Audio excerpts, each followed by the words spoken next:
evening and Happy New Year. The time is now 6 o'clock and I will call to order this hybrid public meeting. It is January 3rd, 2024. My name is Julie Bond and I'm the chair of the Historic Preservation Commission. Regular meetings and public hearings of the Clark County Historic Preservation Commission are held in a hybrid format with both in-person and virtual participation options for commissioners, staff, and the public. This will allow for safe participation by commission members, staff, and any citizen interested in attending. For those of you joining remotely via computer, you should be able to see tonight's meeting agenda on your screen. If you can't see the screen and have joined by phone only, I will be announcing the agenda items as we move through the meeting's topics. Members of the public and applicants that have joined remotely are attendees. Other event participants cannot hear your audio unless you are acknowledged by the commission chair or staff and are unmuted.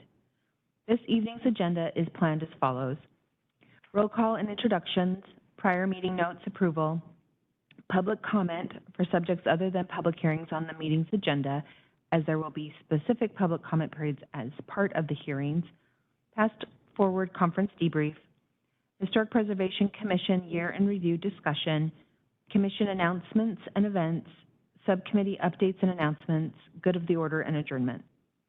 We will now have a roll call of the HPC members who are present for this meeting. Commission members, please say I'm here after I call your name. Jan Bader. I'm here. Morgan Fraser. Here. Andy Gregg. I'm here. Heidi Mandler Huff. Here. Elaine Thatcher. Here. John Zingali will be joining us momentarily, and Julie Bond, I am here. Okay, moving on to our first agenda item for after roll call introductions is the December 6, 2023 minutes approval. Does anyone have any comments on the draft December 6 meeting notes? Yes, there was a portion at the end. Sorry, this is Commissioner Thatcher. There's a portion near the end where it stated that we were deferring for the next meeting. However, it focused on one agenda item in particular and did not mention that we were deferring multiple agenda items to the January meeting. And I was wondering if that could be annotated. Great. Thank you. Okay, any other comments? All right, I will take a motion for approval of the December 6 meeting notes. So moved. Do I have a second? I'll second Seconded. that. All those in favor say aye. Aye. Aye. Aye. All those not in favor say no. Okay, sounds like all of the ayes have it and the motion passes. We will now take public comment on any items outside of public hearing items. We do not have any attendees in the room, so we will now take public comment from online attendees. Susan, can you please read the instructions? If you are using a computer or the WebEx application on a tablet or smartphone, if you would like to make a comment, please raise your virtual hand. There are instructions on how to do this on the screen. Typically, the hand icon is located towards the bottom of your screen, but you may need to click on the icon that looks like a circle with 3 dots in order to see the raise hand option. For anyone on the telephone audio only option, please dial *3 on your phone's number panel to raise your hand. Staff will be able to see your hands once they are raised and will request to unmute you one at a time. Holly Chamberlain has her hand raised, and I'm going to request to unmute her now.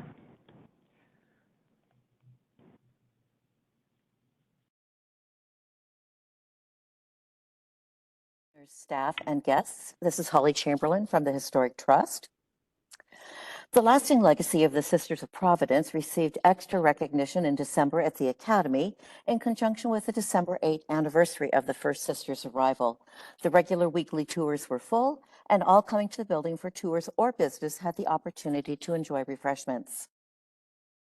Event venue rental staff met their 2023 budget goal for the Academy and exceeded their goal for historic reserve properties. New AV equipment and chairs have been purchased for Providence Hall at the Academy to assist with rentals and other room uses, and stanchions to help with event venue management at the Reserve. An active holiday season has concluded at the Reserve. The annual Marshall House Holiday Tea was greatly enjoyed by 2 full seatings of guests, served by enthusiastic volunteers. Santa's ever-popular Marshall House appearance was festive and included a new hour designated for children who need a quiet environment for their visit. The yearly tenant appreciation event was well attended. The renewed 5-year lease for trust management of city-owned properties at the Reserve was approved by the Vancouver City Council this past December. Updates include steps for meshing with current city strategic plan goals. Now that the leaves are completely down, the annual roof and gutter cleaning for Reserve buildings is underway. A new preservation crew member was welcomed to the staff in December, and the report for the 2023 lodging tax grant supporting Summerfest was submitted. The Historic Reserve Properties Committee is preparing for the upcoming Heritage Capital Project funded re-roofing of the Howard House. Architect Eric Lancio will complete the project specifications, and a bid package will be distributed by the city in late winter for work intended for late spring and summer. The city and trust have received permission to use funds remaining from the Grant House re-roofing project for additional work on that building. The trust is leading a joint Washington-Oregon IBR mitigation discussion group. The DSEIS is now expected to be available for public comments around the beginning of April. The Washington Trust for Historic Preservation has issued its annual invitation to participate in the Preservation Action Lobby Day in Washington, D.C. on March 5 and 6. Advocacy training will be offered by Preservation Action on March 5th, and participants will visit legislative offices on the Hill on the 6th. For more information, go to preservewa.org and click on Programs, then Public Policy. Wednesday, January 24th is the early bird registration deadline.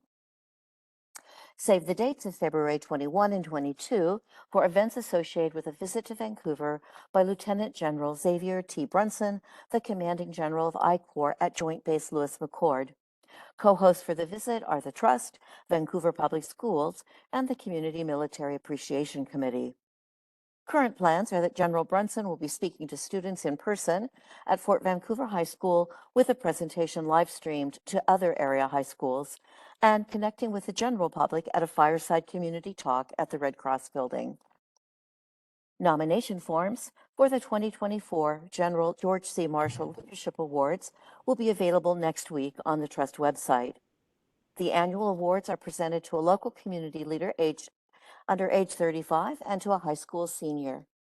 Thank you very much for your time. Thank you, Holly. Are there any other online? No, we don't have any other raised hands. Okay, thank you. This concludes the general public comment portion of the meeting. Now on to new business. Our first item, we will now move on to the commissioner update on the 2023 Pass Forward Conference by Elaine and Heidi. Thank you, Julie. In, was it November? I think it was November 2023. Commissioner Heidi Mandler-Huff and myself went to Washington, D.C. to participate in the Pass Forward Conference. While there were many wonderful sessions that we attended, there would be too many to discuss in this meeting alone. So both Heidi and myself put together our favorite sessions to present to you. The first that really stuck out in my mind, slide please, was the conversation with the founders of Cheap Old Houses. Cheap Old Houses started as an Instagram page by Elizabeth and husband Ethan Finkelstein, and then it was picked up by HGTV as a series. Elizabeth and Ethan focused on old houses that have become run down and were sold off to local community members who then restore them to their original state or make sure that their restorations focus on its historic origins. They had a wonderful discussion that focused on restoration versus refurbishments, different ways that you could preserve the integrity of the house while keep updating it, or to return it to its original glory. One of the things that they focused on was the value of a staged restoration. Several of the houses that they focused on were not habitable at time of sale, so the buyers would go room by room and make one room habitable at a time before moving on to the next one. And at the end of this long process, they had a beautifully restored building. One of the things that they focused on that I really appreciate. Sorry, I have an echo and want to make sure we are. There we go. No more echo. I think there's a ghost. Are we all good? Yeah. Excellent. Thank you. One of the things that they focused on was that communities should not cease focusing on, but to change the focus of different historic registration commissions to new buyers who are coming into their first house. Many new homeowners aren't able to afford a nicely fully restored house or a new large house, but are able to purchase a smaller historic home that isn't as well kept as some of the other ones on the market, and can then make them historic registry houses. One of the other things that they focused on for this reason, as well as for us, is to contact our local realtors, and as they are selling historic homes, whether they're on the register or not, they can change the focus of sales from being, this is a 2-bedroom or 3-bedroom, 2-bath with an open floor plan, to focusing on the historic roots of the home. This house was the first one in Ridgefield, or this house is in a historic neighborhood. It has, historic appeal. While it's not in the best space, it does have the original flooring and the original bathtub, things of that nature, to really upsell the history and story of the building, so that individuals who are coming into the process are already focused on the historic elements and are much more likely to put it on the historic register afterwards. That was one of my favorite ones. They did, the local realtors idea was more posed for a smaller community where they have just 1 or 2 realtors that you can talk to. However, it would be something for us to explore, improving our relationship with local realtors. Next slide.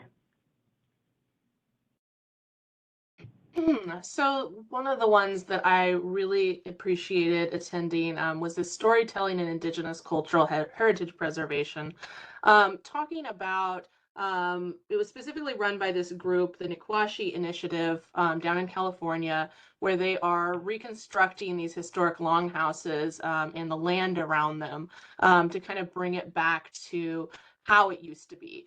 And they're talking a lot about how we have to expand our definition of what a story is. Story can change over time, and they say, it should change over time to fit the needs of the day. So, if you have a story, you can change that to kind of bring in the community in a better way to fit those needs of today. We also talked a bit about bridging, so making sure that when we are backing organizations that are already there, we're letting them use their voices to amplify. We can amplify them, so we don't have to start from scratch. There's a lot of really great organizations already out there who are preserving historical places and different stories. And that the stories are meant to change to fit the needs of the day again. Like I was saying, the stories create that human connection. So that's part of the way that, we don't have to be there. So that's the nice thing about having those signs up, having historic orchards, things like that. That's creating the connection with the community. And anyway, I found it really interesting, talking about how story can mean many different things. Those historic orchards was particularly what they were talking about, where you can bring back the native species of trees, and that really brings people in for the food, for the stories, just connecting people together. So it's a really wonderful presentation. Next slide.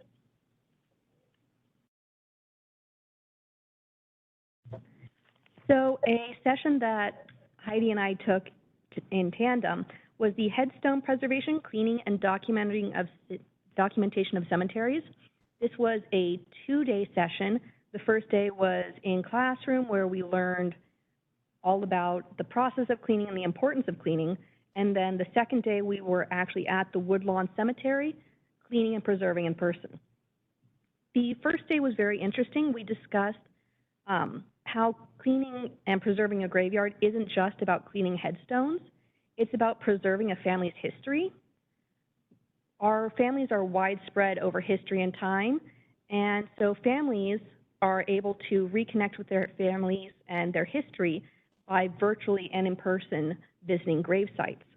There was a session that they discussed how impactful it could be for grandchildren to go online and find not only about where their family is, but their grave plots and what the graves looked like. It also describes the impact of war and the changes of the land, preserving your cemeteries. Woodlawn Cemetery is a great example of the third one. This image that you see on your screen is Woodlawn Cemetery with all of the headstones at the bottom.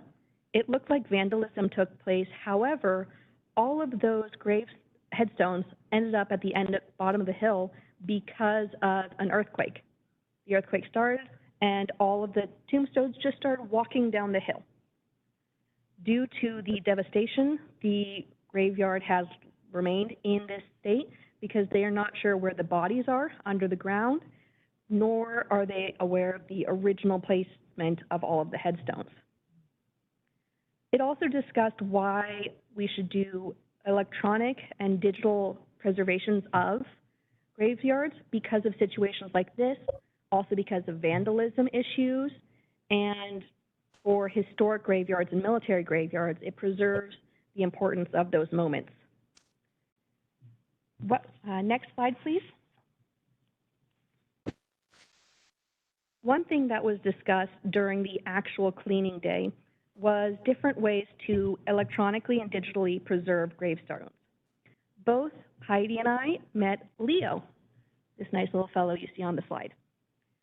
Preservation of local headstones, monuments, and memorials are all able to be conducted by Leo.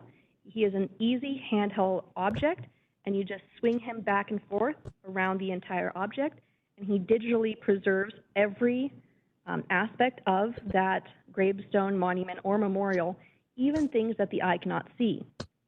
One of the headstones that I personally got to play with Leo on, sorry, not play, but work with Leo on, there was wording and phrasing that I could not see even after cleaning, peace be with you, carved into the headstone that would have been lost had only a physical representation been taken. It also serves as outreach to the community in working in conjunction with community services, local educational sites. You're able to discuss more of the historic bonds with your community. And we propose that grant funding in the future be set aside for a Leo or another similar item. The full price for Leo is $34,000. However, if you get a Leo model that's even 2 years out, it is significantly cheaper. Plus, a similar model can be found for about $7,000. And if we do this in conjunction with another local organization, we could split the cost with them.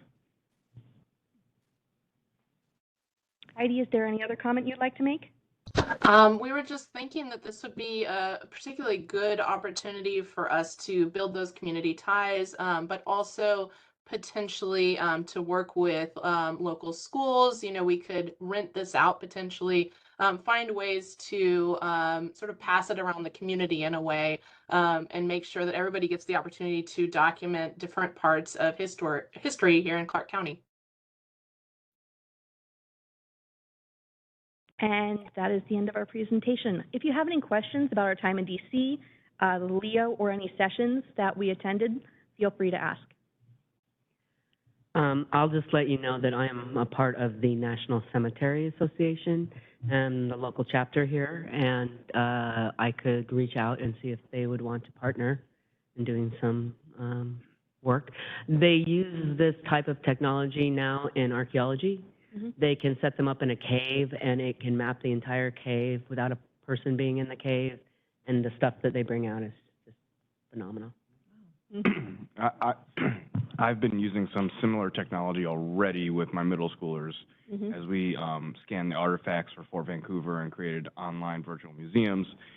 This is like a dream. Like, I've been doing this on a shoestring budget. Something like this is awesome, and so I actually have curriculum built and partnerships built already that do that exact kind of thing, and I think we could find many other schools and organizations to partner with to digitize the history, because I think this is the new era of how do you integrate things. And if we're truly thinking about equity, this is a way where if you can't travel somewhere, this is a way where you can then share that history in classrooms, not just here in Vancouver, but across the globe.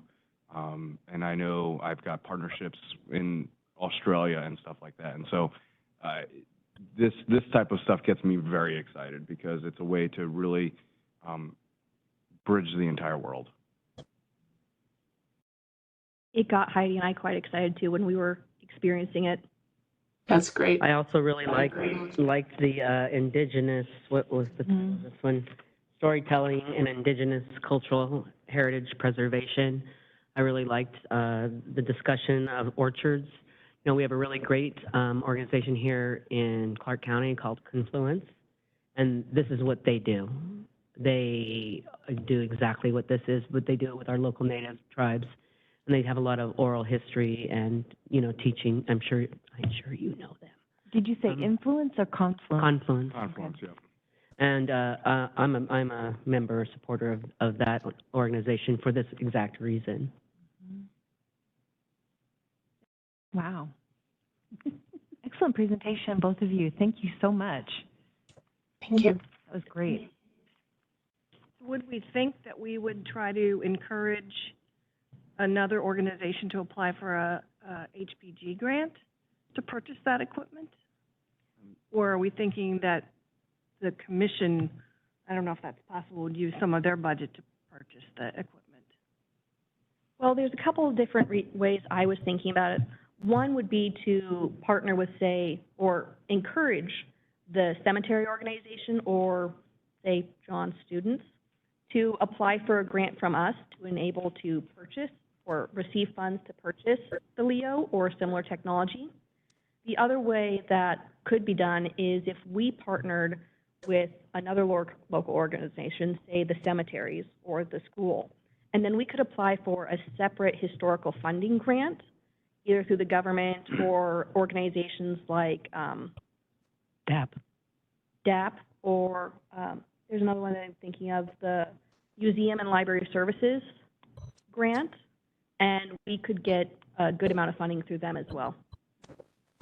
Just off the top of my head, I'm thinking like the Historic Trust or something, because the Historic Trust has an education wing and they do outreach at schools or something like that, because then if we were to get a partnership with them, they have those connections with the local schools and the other communities to try to push that stuff out that way as well too. So I think that's a great idea. I mean, a lot of the local cemeteries are owned by city or county government.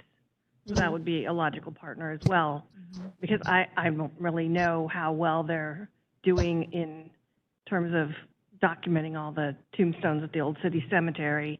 You know, the city partnered with the National Park Service about 10 years ago to really hone in on those gravestones in that cemetery, but there's Fisher's Landing Cemetery and there's a bunch of other smaller cemeteries. And I can, 7th grade is where they do Washington State history. That's what I'm literally teaching right now.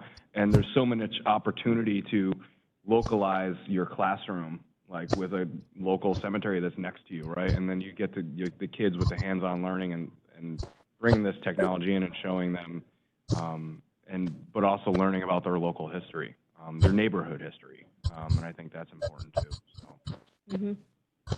So could this be, this conversation and this discussion of partnering with another organization, does this fall naturally within one of our subcommittees to kind of begin that bridge or that conversation? conversation? It could fall into outreach as, as the Leo would be used as an outreach tool as well as a preservation tool. Yeah. I mean, I'm meeting with Fort Vancouver on our project in the next couple of weeks. I can Would talk. you be willing to adopt the Leo project? Yes. Excellent. Though I'm pretty sure, I can't speak for Commissioner Mandler-Huff, but if you have any questions or would like to discuss the Leo, both of us were very enjoying of using it. Yes, absolutely. So usually the Pass Forward conference, they put like the PowerPoints and stuff where they're accessible. So is there potential that there's material that went along with this presentation that John and the Outreach Committee could look at? The Leo was not discussed during the seated session where there are slides. However, I do have the contact information of the NPS individual who has the Leo, and so I can email him and get all the information. That would be great. All right.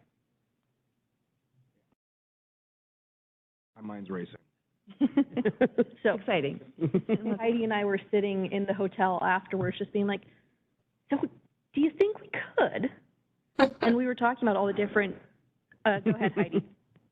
Oh, no, I was just laughing because we absolutely were doing that. Because it's not just gravestones that can be recorded. You can do 360 of museum artifacts, and we know that the Clark County Museum has so many artifacts that we don't even know are in there. No, this is, like I said, I've been doing shoestring budgets with iPads and 3D scanning and stuff like that. This is like, yeah, no, this gets, I have curriculum built around teaching the kids how to analyze artifacts and stuff like this. I'm like geeking out really a lot right now. So this is cool. Glad we could bring you something to geek over.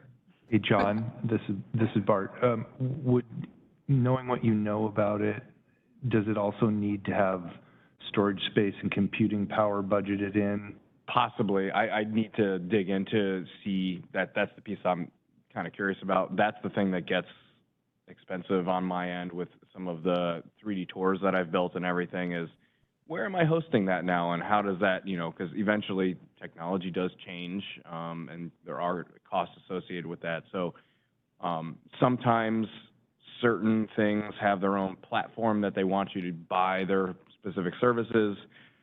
Sometimes things like this, you can use, get a menu of different platforms, but there's going to be some sort of storage space needed of some kind. I would just need to dig in and learn a little bit more. But if we could get, obviously I'd have to look at the specs and I could present, I'll make a presentation to everyone, but finding a used device and then maybe like partnering with someone else could reduce those costs a whole lot. And if it is something that is continuous, like I said, knowing the people that I know at Fort Vancouver, the National Park Service, and Bart at the museum, I'm spinning right now. Like there's so much we can do to partner with our local communities and really allow students the chance to be amateur historians and learn about our city and our county's history. From what I saw when I was looking into pricing and purchasing the Leo, if you pay the $34,000, you get the package of the technology that is used to read and store the 3D forces. If you purchase a used one, like for the $7,000 amount, there is a separate package price to purchase the software for saving it, but it still doesn't come up to the $34,000 amount. It looks like there's education packages and stuff too. So if we were able to find like a school or someone that be, to partner with, maybe they're the host of that and then get discount. Like trust me, as a teacher, I get very creative with how we try to. I'm pretty sure the anthropology department at WSU would probably be. They've got a pretty good archaeology curriculum. Mm-hmm. I mean, I'm just thinking like you could scan the what's the flower that we have? The smelly. Smelly. Yeah, Really? in Vancouver. And then you can now have people like across everywhere, like learning about, like, it's not just history, the archaeology, the places, like, that's all great too, but there's other applications to it too. It's, you know, it's almost anything you want it to be. Obviously, I will say there are some drawbacks I'd have to see, like the 3D scanners that are out there now that I've been using don't scan like clear glass. Like that just, it doesn't work. The technology is not there yet. But if it has the slightest bit of opacity, it's opaque. Like I got a quill, an ink well from Fort Vancouver, and it was kind of like a greenish color. Like it scanned it perfectly because it wasn't as shiny and stuff. So there's still always some items that you just can't, but you know, the better equipment you get, usually they can do more things than others. But yeah. That was something that we did talk to them a little bit about when we were kind of exploring this technology. One of the things we were asking them about is like, how does it do on gravestones when there's shadow versus direct sunlight? And like, how does that scan in? Does it scan the shadow? This actually did really well. He was saying that, you know, it kind of compensates for that. So I think this is a really great piece of technology. Well, thank you both for your presentation. It sounds like we have some excitement in the room, and we'll hear more about it in the future. Moving on to the next item, we had discussed in past meetings that we should do a year in review, and or at least it would be a nice thing for us to just take a moment, pause, and reflect on the past year.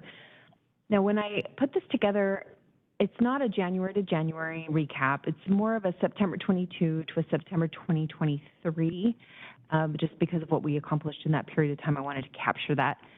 So if we enjoy this, this is helpful. If that ends up being the result, then we can always do one at the next end of year, and then we would just pick up from the same time period from there. So Elaine and I are going to split this presentation together.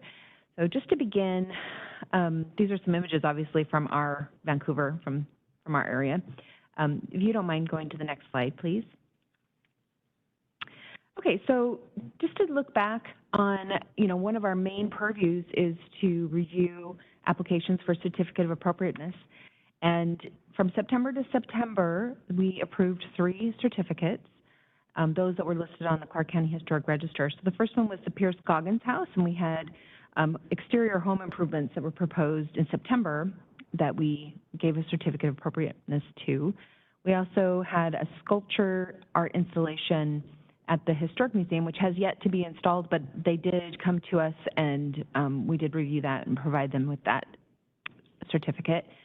And then the Greeley Building, which was not that long ago, regarding the awning and the signage of their building, and that is within the historic overlay district, and we gave that to them in September. Next slide, please. And that was the 3 was what we did last year for certificates of appropriateness, but we also did some advisory reviews in our heritage overlays. So we did we advised the former Spanky's facade improvements in November of 2022. I know we did more, but that falls outside of that September date. And we also did advisory recommendations to the Providence Academy in regards to tree removal requests that they had. So in terms of our purview for certificates of appropriateness and reviews that we would advise on, and we did 5 in the last year. Next slide, please. Next slide. And then we also accomplished a few things. We hosted a few events, and we created some resources. So we created our lending library with some of our funds that we had left over from one of our budget years, and we're currently seeking a location.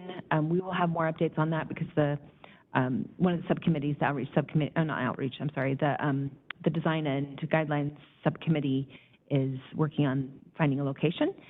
And We also, four of us attended the Clark County Historical Museum Speaker Series in November and presented there.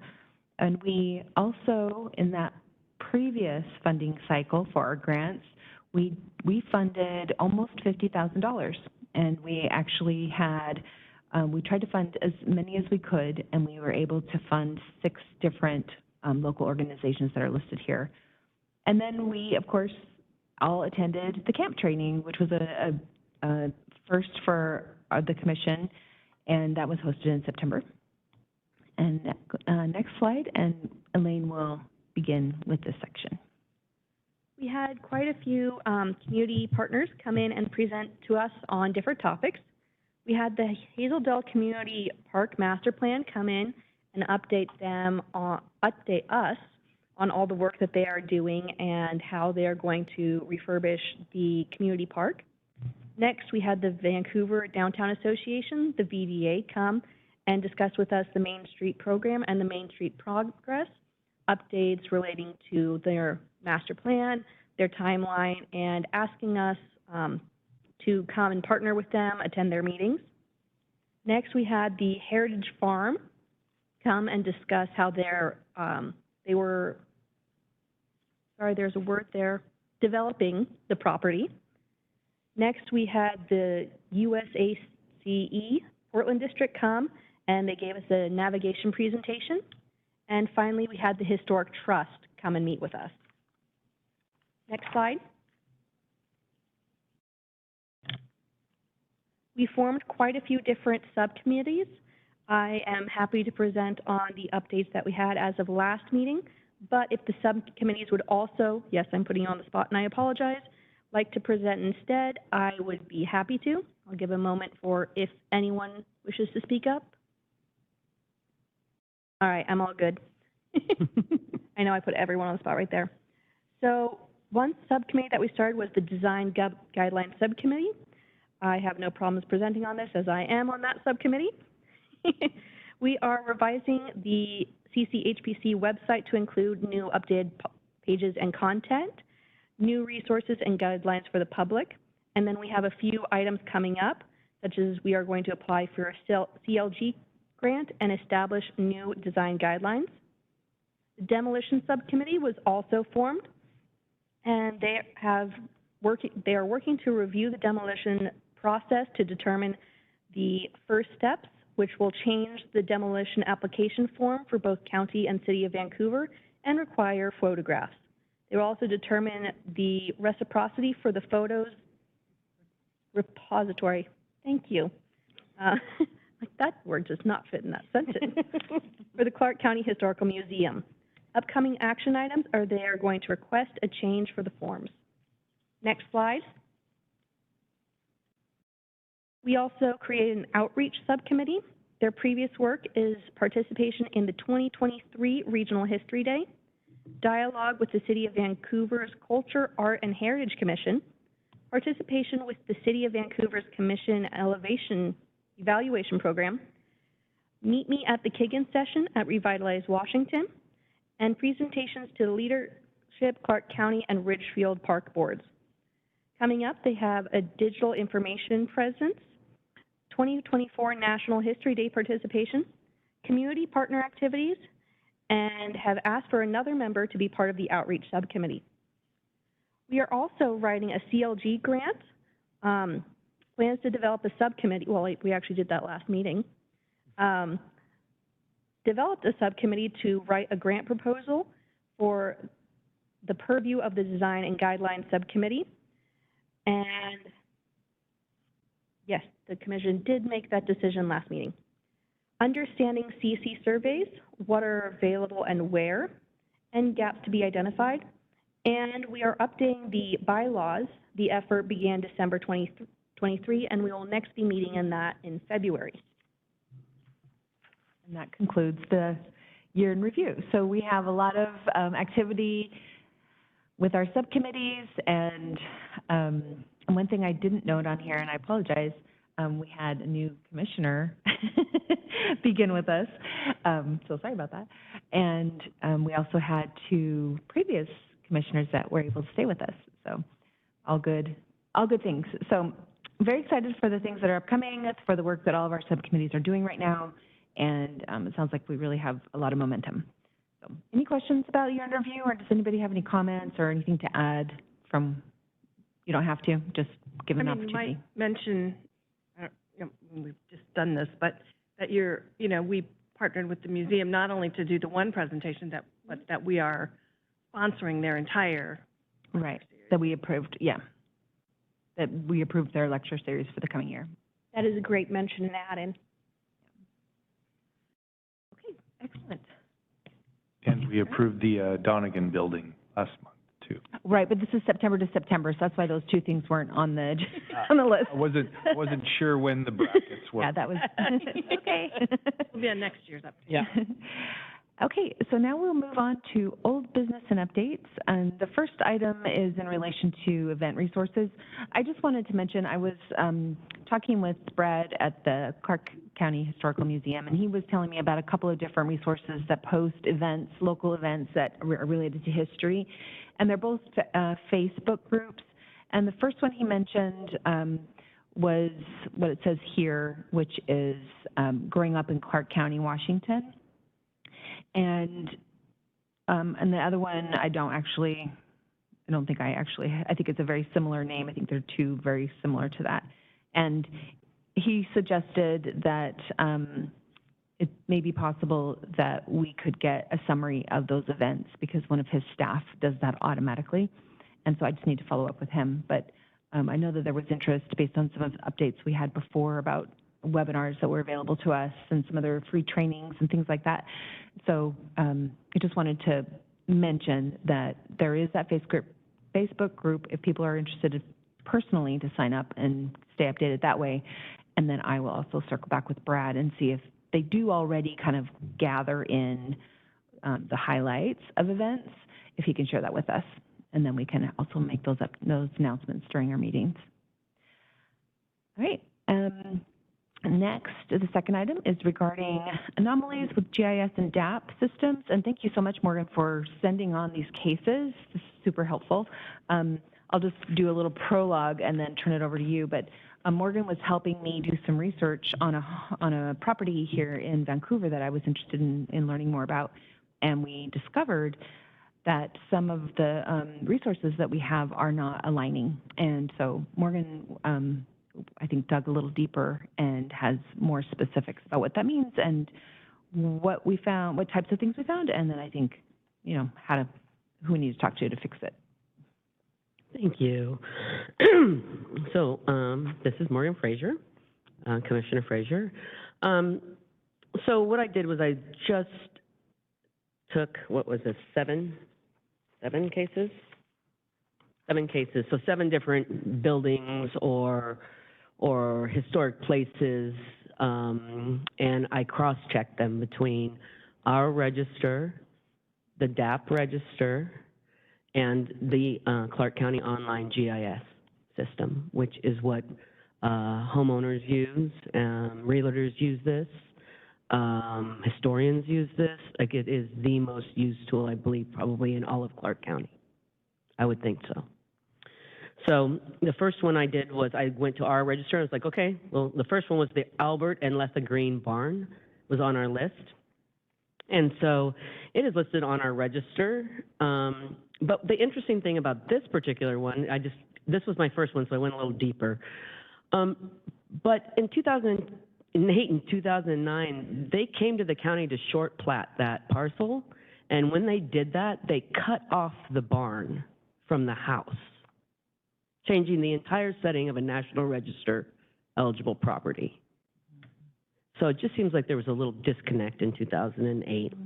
It was listed on the Washington Heritage Register, it's on our register, it's on the National Register, but it is not on, it's not a heritage barn. And I think heritage barns are actually really interesting because you don't have to be the owner to list a heritage barn. And heritage barns there's only a few in Washington, I think 35 or something listed so far, and they do it annually. But I think that is something that maybe I experienced two really terrible things in the past 2 months. 2 historic barns came down And my phone was ringing off the hook, and I was in Costa Rica. And I was like, I can't really help you. I'm in Costa Rica. Call Brad, call somebody, you know. But it was just kind of it's sad that they're gone now, you know, that nobody even recorded them before they were taken down. You know, we all need more houses, but we could have recorded them. We could have done a lot of things before we took those down. So this barn that's on our register is not on the barn register. So that is something that we could do, is look at all our barns that we have listed and nominate them to the, what is it called? Heritage Barn Register. That's something that we could do. The age on the Clark County GIS says that the barn was built in 1948, but if you looked at the form, you would see it's 1901, and it's a very historic barn because it was the nucleus of Louisville right there. So it's marked as a historic site because if you've ever been to the website, and I didn't do a PowerPoint because it's hard for Bart, but it's marked as a historic site on the GIS, which is awesome. And if you click on that, it goes to our page. Randomly. I mean, it doesn't say what you should do from there. It just comes directly to our page. It doesn't go to the form. It seems like you would click on it and you would click it and you would get the form so you could learn more about the property, not just the 2 bullet points that we thought were important to put on the website.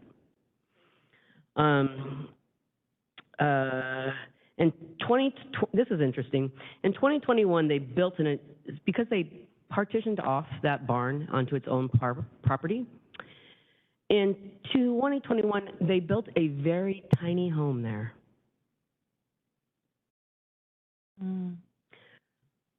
But it didn't come before us for a certificate of appropriateness because it's not indicated as necessary because it's not a physical change. And that's something I really want to discuss is what about parks? What about setting? We have the basalt quarries listed on our register.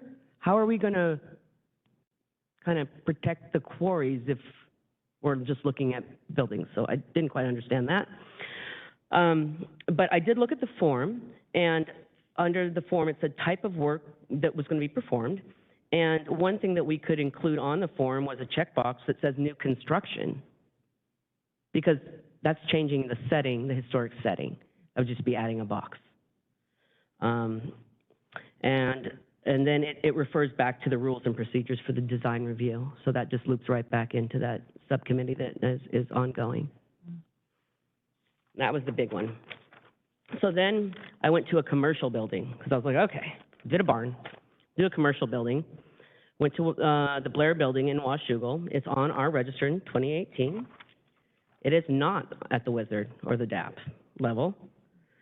The Clark County GIS did list this as a historic site on their their data there, but there's no further information at anywhere because I don't know why, but at the county decided to not put anything on the website, like when it was built, how many rooms it houses, square footage. It has absolutely no information, so I'm not sure what's going on there. But if it was linked to the actual form, you could just get the form. So if you look at it, it goes to,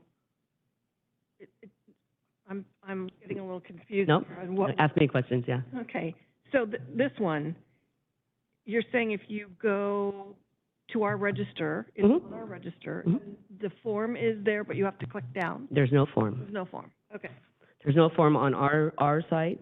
There's no form at the on the GIS. You know, when you click on it. I mean, there were years we didn't, although not 2018, there was years where there was not a great job done. Oh, yeah. Linking the forms to the web page. Yeah. But So I found it on that should have not have happened. pretty recently. So I just was bringing up this, and everyone is of course doing their best jobs that they can do. So I just think that we're looking at how can we integrate these systems and make a better product in the end. And so I just went through these different case studies. And the first ones were all on our register, and I want you to know they are all listed as historic sites. So our GIS team is on that. The only problem I ran into was the Stanger House. It has the wrong address. There is absolutely no certificates of appropriateness on file for this at all with the county. What happened to the plan that we funded? What about all the ongoing work that continues to go on without the certificate of appropriateness? I mean, isn't that our purview? Right. Yeah. There's a 2014 historic case number 146936 still open at the county, but when I clicked on it, I couldn't get any more information. So I'm not sure what that is. And then when I clicked on the historic site designation on the county's online website, you know, their GIS website, instead of saying the John Stanger House, which is what everybody else said, like the Blair House or the Blair Building, it says INV, like inventory, like a shortening for inventory. And it, you know, of course, then it just directs you to our splash page again. And that's the oldest house in Clark County, which it does say on our page. So that one was a little disheartening. I put in the Louisville Park because it did get a really nice certificate of appropriate design review, and it had a really nice discussion, and the commission approved it with a condition that they continue to use cedar shingles. So I thought that was a really good one to include. Let's see. Then the Robinson House. This one, it's on the Wizard. It is on our register. It is Clark County listed it as a historic site in 2022. It's listed on the GIS. I don't think I put that there, but it is. And you can find a lot of information on the county website. So I did find out in 2011 it was remodeled, and JEK, I think we know who that is, reviewed the Clark County Heritage nomination. And then I found all this great information that, you know, the barn was not mentioned. And that's why they got to go ahead with that project. Then, case number 6 is the Pleasant View Dairy Barn. And it has an associated silo right in front of it, but I just picked the barn. It's not on our register. It has been determined eligible for the National Register of Historic Places in 2015. The GIS website says it's an inactive property, which I'm not sure what that means. Maybe my partners here can help me. It has no historic site designation, even though it states it was built in 1939, and I guess that's something I'm going to bring up in just a second. And it was inside the Pleasant View development, which has gone in phase 1 and 2 in front of the county. So that's just a little disturbing to me that we have something that's listed on that's been determined eligible that is not getting any attention at our level. And then case number 7 is the best one yet, because Jan, you might know this. The Northrop Primary School for the Deaf just got listed on the National Register of Historic Places, and it also just got listed on the Washington Register of Historic Places. It's not on our register. It's not in the GIS as a historic designation. It has no build date at all. Currently, there's a site development permit open, commercial, industrial, and multifamily permit open, and previously 4 demo permits were approved. They're doing a massive remodel there. I know. I was just there. Yeah. Yeah. But wait, oh, it's not listed, so it's not coming before us. Right, they didn't want to list it on the local register. Everyone has more information to all my case studies, I am sure. There's not like, you know, I uncovered some sort of deep secret. So there's no, you know, these are some of the anomalies. So I reached out so on the very first page of this, you'll see it says 2011 Assessor's Data Project, Clark County CLG project. And I said, I found that at the state level, and I called up Michael Hauser and I said, Michael, what is this project? And he said, well, in 2011, we got a grant and we got all your GIS data, and we did a simple query for build dates. And then we went out and took pictures and put them all into the database. So they have that information already at the state level. Those are what we call in our field like red flags. So when I see one of those, it's a red flag, like somebody's already flagged it. And it's not, I mean, it's 2011, it's not even current. So there are definitely more out there.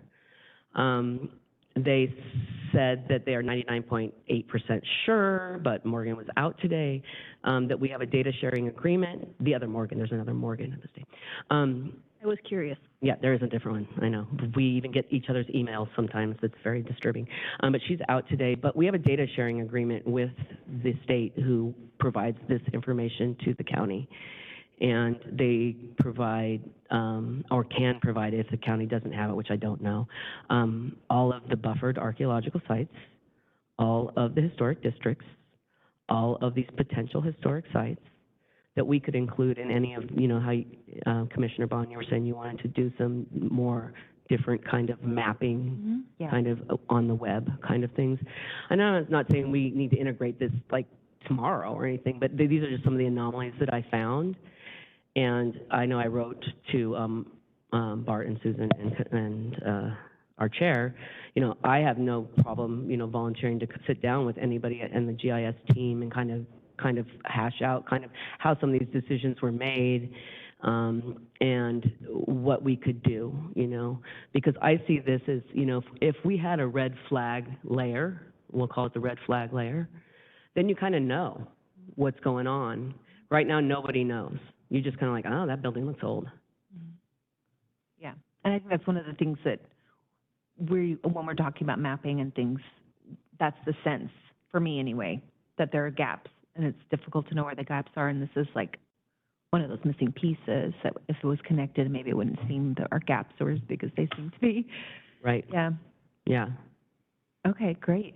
Thank you. So that's what I put together, and I'm more than happy to continue to discuss this project, because I know that Bart and I were kind of chatting beforehand, and we have some ideas where we could get some things straightened out, and kind of maybe, you know, putting a mapping indicator that you're buying a historic home. Mm-hmm. Because if your realtor doesn't tell you you're buying a historic home, your website doesn't tell you, your eyes have to tell you. And sometimes No, people so don't. it's Yeah. just, So Morgan, we should not let this drop. This is important stuff, and it could be overwhelming if one person tried to tackle it, because it's a multi-headed problem. My gut tells me that the first thing we should do is maybe you, me, possibly Jason, since a lot of these are in the city, maybe one other person that wants to be involved, have kind of more of a brainstorming type meeting to get a to-do list together. I think that's such a good idea. Before we pull somebody from GIS. Oh, yeah. That was just my off-the-cuff thinking, you know. But GIS and building codes, this is different. This is a different side of the problem than the demo. Right, it is. This doesn't have anything to do with the demo, really. And Susan and I see this on a regular basis when we get contacted from the permit center, because they do their best when something is flagged either as a register property, county register, the National Register does not flag on GIS generally, and that, or an inventory property, then they do their best to contact us, and they don't let the permit go until we give it a green light. The problem is, as you guys know, the only thing we have any jurisdiction over is the county heritage register properties. So the best we can do is give an advisory condition for all the inventory properties, which we do, and I put it in the conditions, but they don't have to abide by that anyway. That having been said, I don't know where that inventory data came from, and where that, if it's tied to this 2011 project. There's a spreadsheet in our files that has almost 300 inventory properties, which is probably what got pulled into GIS, but it's outdated, and every year more properties become 50 and 60 years old, and we don't have a program in place to be capturing that on a rolling basis. And so what I see looking in our old folders is that this work gets done in waves. Somebody gets a consultant or a grant and a new list is created, and that's great, and that's a snapshot, but we don't have anything in place to continually update it. And if we got up to speed and then had a way to do that, and I don't know how that's going to happen, that would be the way to start catching these Yeah. in real time. And I agree, and the reason I mentioned GIS is that I'm a GIS specialist, and we do this stuff at the state all the time. You know, it's like it's a calendar year, your query runs it cross-checks all the build dates, and then whatever's 50 years old, all of a sudden becomes a red flag. You know, there are systems like GIS that we can use where it's not just a bunch of manpower. So I think if you're up for it, then the next step would be for us to have a sidebar I agree. I'd love that. non-commission meeting to brainstorm, and then Yeah, we can pull in GIS and building codes when we're ready. And we can do that within the next month. yeah. The state was really excited that we reached out to them. Thank you so much for doing that. Because- yeah. Mhm. Sorry, I know that Oh, questions? the new bridge project, they've updated their inventory. We need to get that integrated into because they did a bunch of work already in the impact area, and we should, They have that at the state, and they're willing to give that to us too. okay, that's great. Yeah, yeah. And that's one thing that Michael said, is that a lot of their partners don't reach back out to get an updated information. And just like you were saying, Bart, everything goes out, you know, every year should be updated. And not everyone is on the same cycle, you know, counties, cities, governments, whatever. Well, if you need anybody to join your group, just let the commission know. I'm sure you'll get another volunteer. Sure. We'll keep you updated on our findings. Great, thank you. Very helpful. Okay, so our next item of business is the subcommittee updates and announcements. So we will hear first from the Design Review and Webpage Group Subcommittee, and since I'm on that, I'm happy to do Elaine already did it, but. Yeah, she did. So moving past that, we will go to the Demolition Subcommittee. And if you don't have updates, you can say pass. It's fine, but. We don't have a lot of updates. I reinvigorated the conversation with Jason. We reached back out to Brad because the last conversation we had with Brad in August was that the museum was open to being the repository for the photos, that he just needed a little more time, and that this spring that he would come up with the format that the museum would need. And that was a little scary because we thought, you know, we were thinking maybe it was some sort of special archival format that they might need, but I believe what it is a raw format, and so I think that even cell phones can take raw photos, so I don't think it's going to be a hindrance to the applicant, which was really a relief because we don't want to make it even harder for them. Okay. And so Jason assured me that fixing the forms was the easy thing. We just have a couple more things to work out with the museum, and we'll see where it goes. Okay, thank you. And then the next subcommittee is Outreach, and I'm going to look on my camera to see if Andy is interested in an update. Yes, you are. Okay, over to you, Andy. Good evening, everyone, and Happy New Year. And I'll defer to John on this, but hopefully everybody will be able to attend the National History Day on Saturday in March. John, do you have an update on that for us? I'm trying to find our notes from the meeting. Hey, do you know what day that is what weekend in March, Andy? March 9th. Right, it's the second one. The second, okay, thank you. First Saturday, I'm at a Kraken game. John, I have our bullet pointed discussion notes. I could just rattle them off. And that would be great. I appreciate it. For some reason, I'm missing my page here. So earlier in December, John and Andy and I had a web meeting. It was partially spurred by the great comments that Julie and Elaine kind of laid out in that brainstorming session, I guess, which was the November meeting. And you know, there were so many good ideas put out there that we kind of wanted to refocus.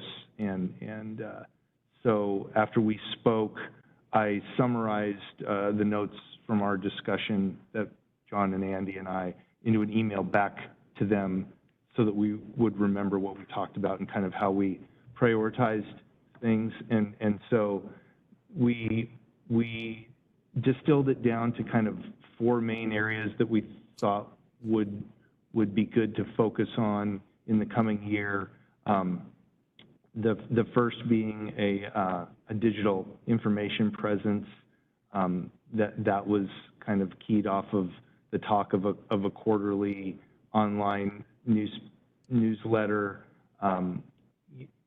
You know, there's more work that would need to be done on that to make that work. I think it was pretty good consensus that we're past the point of a paper copy newsletter being useful for this group anymore, but we certainly could make something quarterly that was digital that we could online that we could do, and so Even our year in review.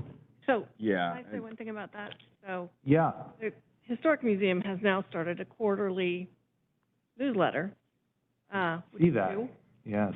And, you know, one thought I had, which I don't want to put Brad on the spot, is, you know, we're partnering with them on and providing funding for their speaker series. Maybe in return we could get a column in this. So I'm not saying replacing what you're talking about, but another way to get word out. Julie was talking about, you know, just what about an article about tax incentives for listing your property? So that's a thought. Special evaluation. They're already doing this. You know, maybe there's a way we can piggyback on this. Yeah, the copy ended up for Susan and I as well. We just saw that, and Yeah, and I see the notes now here, Bart, so thank you for, I've got the email too. Oh, okay. If you, Yeah, I for some reason my paper notes are gone, but I do have your summary, yeah. And so, that was the big thing is we wanted to get away from print because we don't, like, people just aren't looking through those things. And so if we did anything, it would be posted to the website, just with some like quarterly type of updates. We did also talk about, a podcast, or hopping on like a local radio, channel or something where we can, make our presence a little bit more known to different communities so that they know we exist and, you know, the incentives that can come with purchasing a historic property or, you know, and refurbishing and doing that kind of work. Sorry, can I interrupt? Do you have contacts? That you I have 1 or 2 that I can think of off the top of my head. And I'll send you the, at last November, we had a reporter from one of the local radio stations who wanted us to, come on. So I'll give you his information. Great, yeah. Right. Just like when we think about what communication is these days, I just think like getting on a radio thing or a podcast, that's how people are consuming that type of information now. I know, like even just, you know, in the car, you know, you turn on something and that's how you're going to get that. The second piece was National History Day, which I actually am the co-coordinator for the region, so it's pretty easy to reach out and figure out how to get a hold of that. Bart did forward the email looking for judges for March 9th. That'll be at iTech Prep. That's our Southwest Regional, which we have schools all the way from Castle Rock participating in, which is kind of fun. Can I ask you a question about that? I saw the email, but I wasn't sure, what do the judges, what do they do? What are they judging?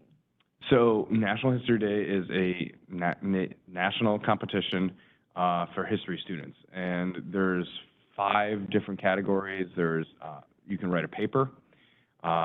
My students, most of what we do are create museum exhibits, and there's different constraints and criteria. Yeah, or there's documentaries, performances.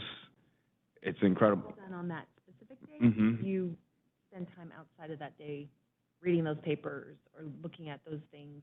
Sure. The papers get judged prior, along with websites, get looked at ahead of time, And then judges will go in, and then you actually get to interview the students and, you know, hear what they, you know, what their thought process was and how they conducted research, and ask all the questions. You know, what's your historical argument? What did you think about that? What was, you know, the most surprising thing? You know, you get to go hand in hand and ask them the hard questions, and then there's criteria that you score them on, and then the top ones get to move on to the state competition, which is in April.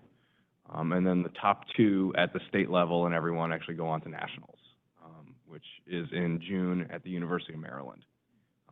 I've been lucky enough to have students qualify for nationals for the last 5 years. But we finally just got in person again last year, so it was a bit of a hiatus there. So, but it's wonderful. And then, yeah, like going to the University of Maryland, where you have thousands of students from across the country, and they're there doing their historical presentations and, you know, documentaries, and it's so overwhelmingly amazing just to see what young kids can do when they are interested in their topic. It's really incredible. So this is kind of the first stage getting to all of that. And then even that's actually, I was a little late today, we're hosting our school event in 3 weeks. So I actually have to have even a school-wide competition before I can even send kids to the regional competition. So, but yeah, we're always looking for judges because it's a great way to see what the middle schoolers and high schoolers of Clark County, and actually Cowlitz County, and, you know, a little bit beyond are up to. And to me, it's very inspiring to see what they're doing. You know, we were talking about, I have a student today, she wants to study redlining and, you know, get more involved in understanding, you know, that. And so, you know, this generation is really interested in learning a lot more, and the level of research that they can do now that there's a digital world at their fingertips of acquiring that type of stuff. Like, I have students setting up interviews to Zoom with, you know, tribal members, because they're studying about the Elwha River dam removal, and they're looking at now how the Biden administration is partnering with other tribes on the Snake River dams. Like, you know, an 8th grader is sending those emails and doing that work. It's incredible. So that's always fun.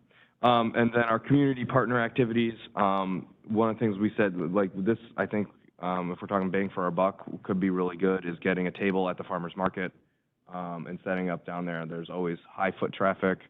That's a good population. That would be, I think, both Andy and Bart and I thought that, you know, that population would be interested in what we do, very much so. You know, being that it's right there in Esther Short, and yeah, and I would just also say, I think it's also a good opportunity to not only introduce ourselves, but to go beyond that and to talk about what people in our community can do to impact historic preservation in Clark County. You know, so it may be like, we do this, but, you know, we have these registers, and if you have this, like, we can also bring. And that's why, like, if we have some, like, kind of QR code that they can scan to learn more about certain things, you know, we could even have a couple paper pamphlets. They might, you know, some of the older generations might take those. But I think the outreach there is going to be a good group of people that would be really interested in what we do. And it could be, sorry, I'm kind of excited about this one.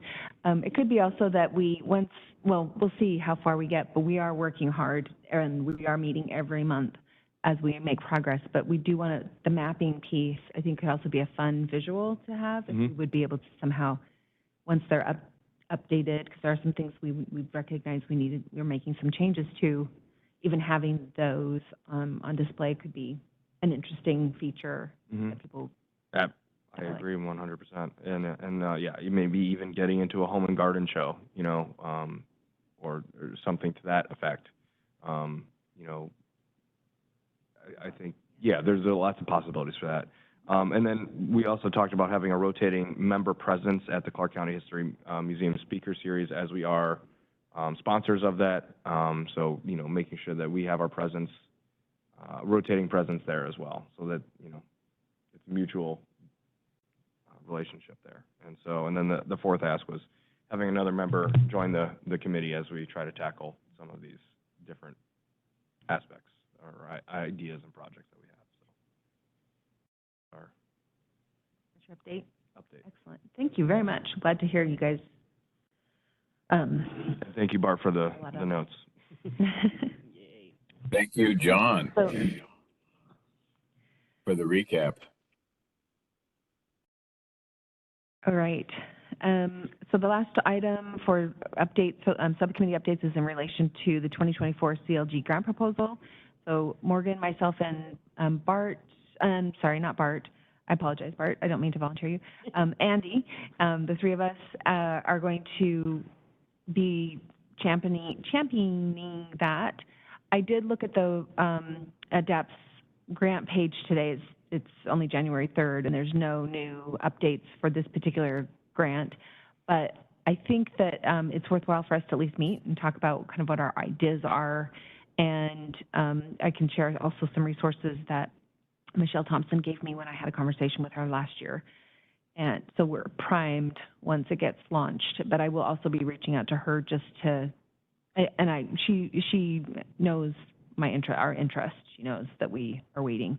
But it's always helpful, I think, to just remind somebody. So we'll be working on that. But so far we don't have any specific updates. All right. So the last item now is, we're close to the end of our agenda. Are there any comments for the good of the order? I would like to thank all of the subcommittees for all of the amazing work that we have been doing. I know how much work ours does, but it's really fun to have these get-togethers and hear what everyone's doing and working on and how things are progressing. So thank you all for that update, and thank you for all of the amazing work we've been doing. Nice. I'd like to thank Chair Julie Bond and Elaine Thatcher, Vice Chair, twice, as well as Heidi Mandler Huff for their graphic presentations this evening. It was really important to reflect and to make an assessment of the work of the Historic Preservation Commission. And sometimes we forget all the important work that has been accomplished on behalf of folks in Clark County.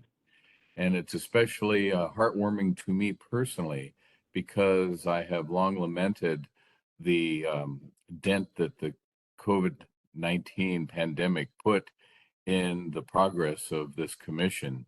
And when we see a recapitulation of all the very good things that have taken place, it shows that our work is important, that our commitment is worthwhile, and that all of our participants have earned a well-deserved vote of thanks.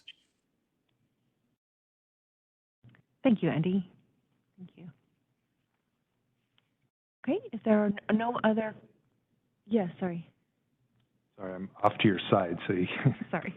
interrupt you. I just wanted to remind everybody about that email that I sent out for the rules and procedures. Since we skipped a work session this meeting, we do want to make some progress on that in the February. And so if anybody needs anything resent, has any questions, let me know. And if you do have substantive notes, please get them to me at least a week before the meeting. Can I hand you a paper copy? You can, if you have it, sure. That way we can actually incorporate it into the discussion next month. That's all. Yeah. Thank you. Actually, that's really helpful, and I'm going to also back you up on that. I know that well, I'll just say this. I didn't think I was going to have a lot of comments. I thought it was going to be a breeze, and I'm going to breeze through it. And I actually had a lot of comments. So please read it thoroughly and go to the things that it references. I had to look up those links because nothing in the document is linked, and yet it references these other codes. And how can we know if our code needs updated unless we go to those other codes? So please look at those other code pages. I did send the links to Bart to send out to everybody. I don't know if you did send them or not, but that way nobody has to search for them like I had. So just to plug for that, because it's not just that 1 or 2 pages. It's actually, you have to reference these other pages. But yeah, thanks for that reminder. If there are no other comments, then I can take a motion to adjourn. Chair Bond? I move Yeah, that we sorry. adjourn. I'm sorry. After Comment. Susan. After Susan, go ahead, Susan.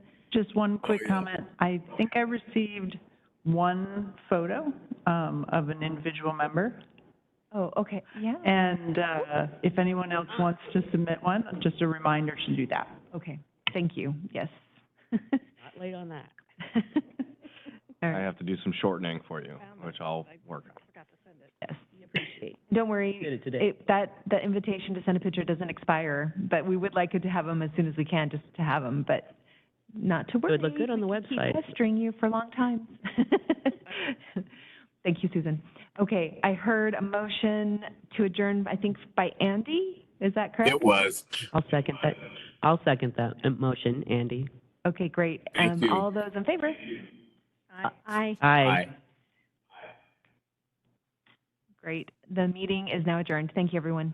Thank you. Great job, everybody. Happy New Year. Happy New Happy New Year, Andy.